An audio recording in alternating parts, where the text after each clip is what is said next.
অসমৰ জনতাৰ বাবে শিক্ষা, উদ্যোগ, বিত্ত আৰু ৰাজহ বিভাগৰ আঁচনিৰ সম্ভাৰেৰে আৰম্ভ হোৱা বিকাশৰ 12 দিন উপলক্ষে আজি তামুলপুৰ জিলা প্ৰশাসনৰ উদ্যোগত কচুবাৰীস্থিত শ্ৰী শ্ৰী গোপাল আৰু জগন্নাথ থান সত্ৰৰ প্ৰেক্ষাগৃহত অনুষ্ঠিত হয় বিকাশৰ 12 দিন।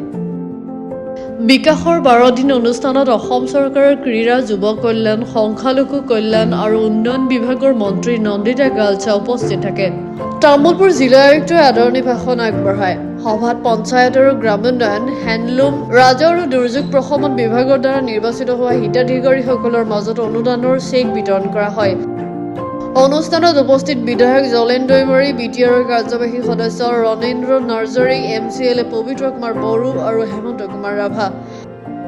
सरकार का जब हमारा मुख्यमंत्री ने 11 तारीख से स्टार्ट किया है, ये 22 तारीख तक चलेगा। आज हम लोग तमुलपुर पे आया है जहां हमारा बेनिफिशियरी को ये देने के लिए, यहाँ specially with the seed as well as हमारा जितना स्टॉर्म्स में डैमेज हुआ था उन सबको देने के लिए सरकार की तरफ से जितना स्टॉर्म में डैमेज हुआ है वो बहुत ही अच्छी तरह से देने के बाद में घर का दिया है, फिर आपका फिशरीज भी है, आपका एग्रीकल्चर भी है। जितना का डिस्ट्रक्शन हुआ है वो डिस्ट्रक्शन आज सबको दिया गया है। ये एक पॉजिटिव स्टेप है towards the people of Assam. जितना जितना का beneficiaries not only in terms of school children but in also in terms of needy, जिसका नीडी है उनका भी दिया गया। स्पेशली आप सबको बहुत कष्ट होता है।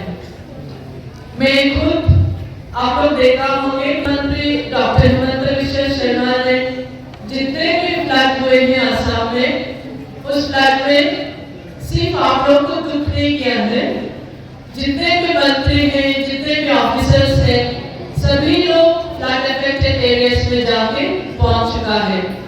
सर्वे क्या है कि फ्लड में किसका कितना खराब हुआ है, और ये फ्लड हमारा स्टेट और असम में कोई रुक के नहीं पाता है। बारिश जब आता है तो ये होना ही है, हो जाता है।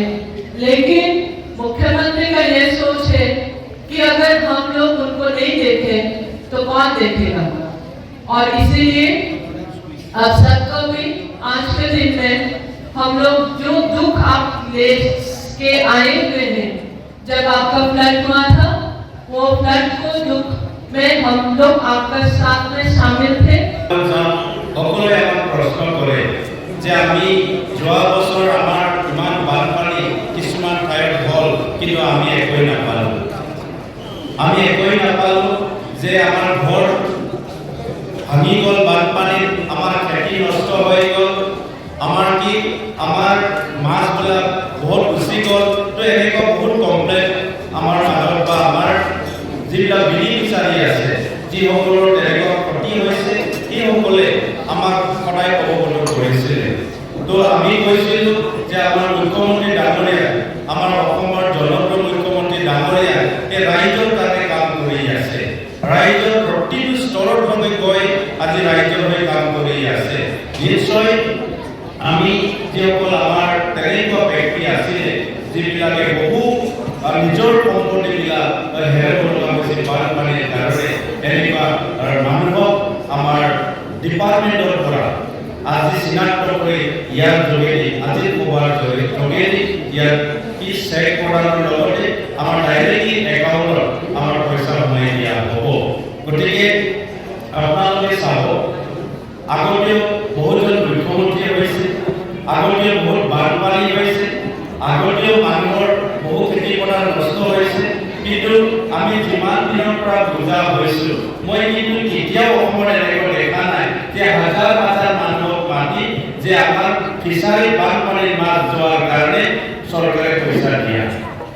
ইমান দিন এগ্ৰিকালচাৰৰ পথাৰত আমাৰ খেতি নষ্ট হৈ গ'ল, বতাহ বৰষুণত আমাৰ খেতিবিলাক নষ্ট হৈ গ'ল, ফচলবিলাক নষ্ট হৈ গ'ল, কিন্তু আগৰ চৰকাৰবিলাকৰ, আগৰ মুখ্যমন্ত্ৰীবিলাকৰ দিনত বা আগৰ যিকোনো মন্ত্ৰীৰ দিনত আমি এইবিলাক দেখা পোৱা নাছিলোঁ।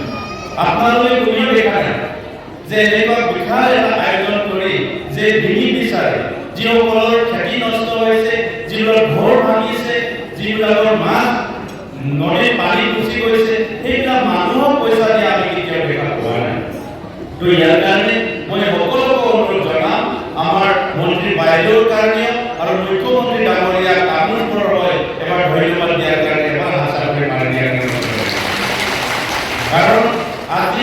সকলো মন্ত্ৰী হয়, সকলো বেলেগ বেলেগ ডিপাৰ্টমেণ্ট লয়, কিন্তু মনৰ ইচ্ছাটো থাকিব লাগে।